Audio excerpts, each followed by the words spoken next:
Montréal. Bonjour. Bonjour, M. Lemoignan. Alors, il a été emporté par un cancer et signe que presque personne ne connaissait sa vie personnelle. Plusieurs ont été surpris d'entendre la nouvelle aujourd'hui. Ken Dryden était un être particulier.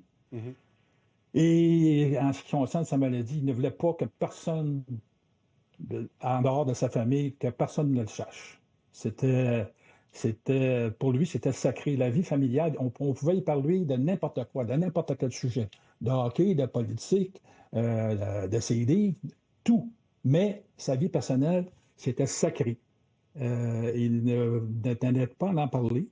Et il y avait déjà 2 ans qu'il était atteint du cancer. Et personne ne l'a deviné l'an dernier. Il avait été invité avec d'autres joueurs des 4 éditions championnes du Canadien là, de 1976 à 1969. Il avait été invité au tournoi de golf de Serge Savard au Mirage.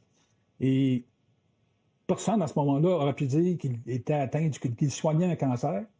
Et puis il n'en aurait pas parlé, mais il ne voulait pas en parler. C'était, pour lui, là, c'était non, on ne touche pas à ça, de la vie familiale, la maladie.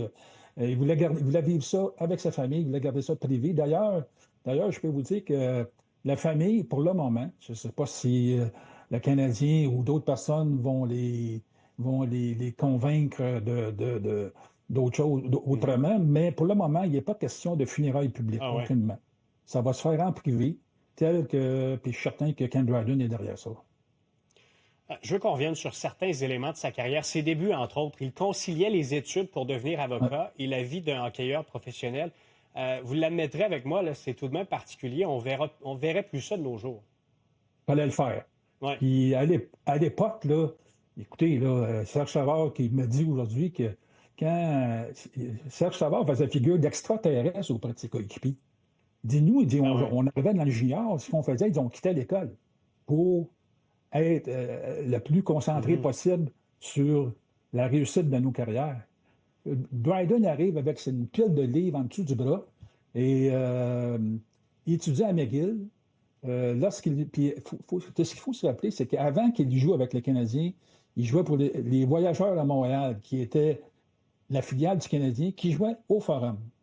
Et l'entente était que Dryden ne jouait pas de match à l'étranger ailleurs qu'à Québec. Il n'allait pas dans les villes américaines. Il jouait au Forum et à Québec quand ça a donné.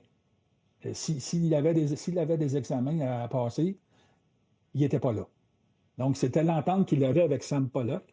Et ça a duré comme ça lorsqu'il est arrivé avec le Canadien. Il est arrivé avec le Canadien en mars 1971. Puis, au même moment, il terminait ses examens. Et ce qui est extraordinaire, c'est qu'il avait été rappelé pour, je pense que Gatien Vachon était blessé.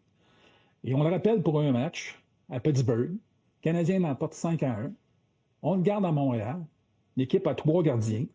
Dryden, Philippe Mire et Rogatien Vachon. Dryden dispute 6 matchs en saison régulière. Les gagne tous les matchs. On arrive en série. Al McNeil, qui est l'entraîneur de l'équipe, décide de faire appel à Dryden pour la série contre les puissants Bruins de Boston. On donnait pas cher la peau du Mhm. Canadien. Le Canadien a remporté la Coupe Stanley. Dryden a été choisi le joueur le plus utile à son équipe, devenant du même coup le premier, et je pense qu'à ce jour, il reste le seul, le premier joueur à avoir remporté la Coupe Stanley Ouais. avant d'être choisi de coup de l'année. C'est quand même particulier, là. Effectivement.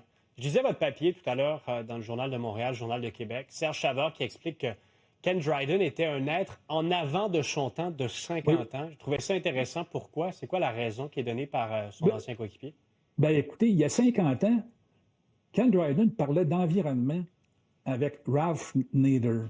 Ralph Nader, pour les personnes qui ne le connaîtraient pas, c'est un activiste aux États-Unis, c'est un Américain, c'est un avocat, un lanceur de lettres, un activiste.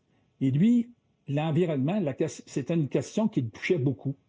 Déjà, à ce moment-là, lui, là, il voyait l'avenir, il regardait l'avenir, puis il se disait, ça n'a pas de bon sens. Et il s'attaquait particulièrement aux fabricants d'automobiles, concernant, là, bon, euh, la pollution. Mhm. Donc, Il y avait déjà Dryden, cette fougue politique en lui. ah ouais, ouais, ouais. Mais toutes les causes intéressaient. Je me rappelle, il y a 10 ans, il y aura 10 ans l'an prochain.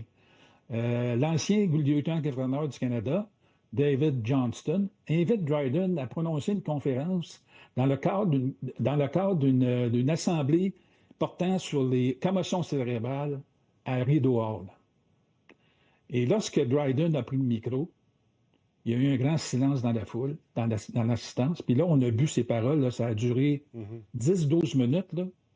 Puis, comme Serge Savard l'a dit, il passait parfois par Sherbrooke pour se rendre à Québec. Mais c'était tellement intéressant. Il apportait tellement des points intéressants. Son argumentation était tellement solide qu'on ne pouvait pas faire autrement que de l'écouter. Ken Dryden, il était un journaliste. C'était un cadeau pour les journalistes.